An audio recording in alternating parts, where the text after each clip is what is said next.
भुन्टीले आफ्नो अधिकारका लागि कडा रूपमा आवाज उठाएकी छिन् भने भूपेन्द्र र उनको परिवार ठूलो तनावमा देखिएका छन्।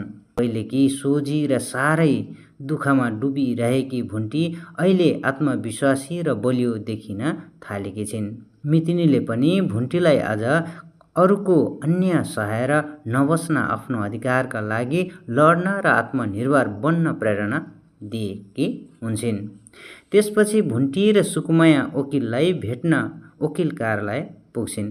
वकिलले डिभोर्स प्रक्रिया र अंश मुद्दाको विषयमा स्पष्ट जानकारी दिन्छन्। आवश्यक कागजात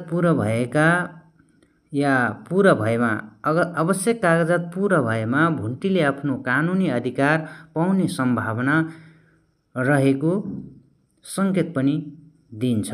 यता सुकुमाया भने भुन्टीले अब कुनै हालतमा पनि पछि हट्न नहुने भन्दै हौसला दिइरहेकी हुन्छन्।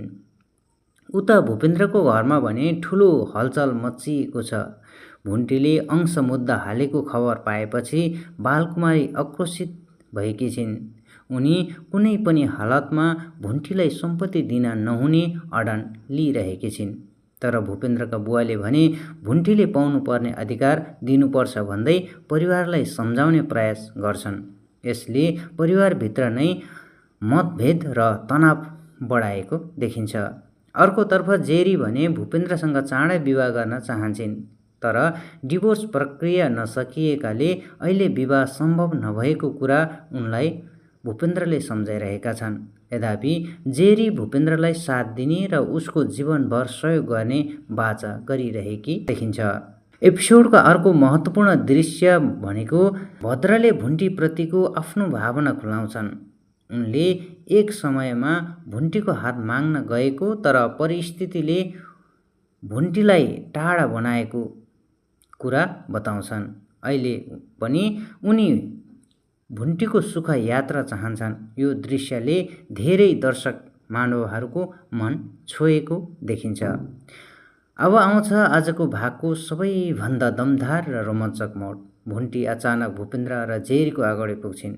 उनले दुवैको फोटो र भिडियो खिच्दै अदालतका लागि प्रमाण सङ्कलन गर्छिन्। त्यसपछि भुन्टी र भूपेन्द्र बीच निकै चर्को विवाद हुन्छ। भूपेन्द्रले भुन्टीलाई सम्पत्तिको लोभ लागेको आरोप लगाउँछन् भने भुन्टीले आफूले गरेको त्याग, सेवा र सहनशीलताको सम्झना गराउँदै कडा जवाफ दिन्छन्। भुन्टी स्पष्ट शब्दमा भन्छन् कि अब उनी कुनै हालतमा अंश मुद्दा फिर्ता लिने छैनन्। उनले आफ्नो अधिकार लिएरै छोड्ने र कानुनी रूपमा न्याय प्राप्त गर्ने घोषणा गर्छिन्। भुन्टीले यो संवादले एपिसोडलाई झन शक्तिशाली बनाइदिएको छ। अन्त्यतिर जेरीले भुन्टीको मोबाइलमा भएका प्रमाण मेटाउने योजना बनाएको सङ्केत देखिन्छ।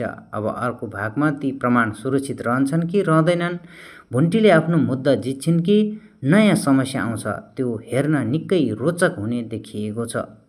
समग्रमा आजको एपिसोडमा भुन्टीको आत्मविश्वास, मितिनीको साथ, भूपेन्द्रको तनाव र परिवारभित्रको सम्पत्ति विवाद मुख्य आकर्षण बने। अब आगामी भागमा अझ ठूलो समस्या र नयाँ खुलासा हुने सम्भावना देखिएको छ। भिडियो मन परे लाइक, सेयर र च्यानलमा नयाँ हुनुहुन्छ भने सब्स्क्राइब गर्न भने अवश्य नभुल्नुहोला।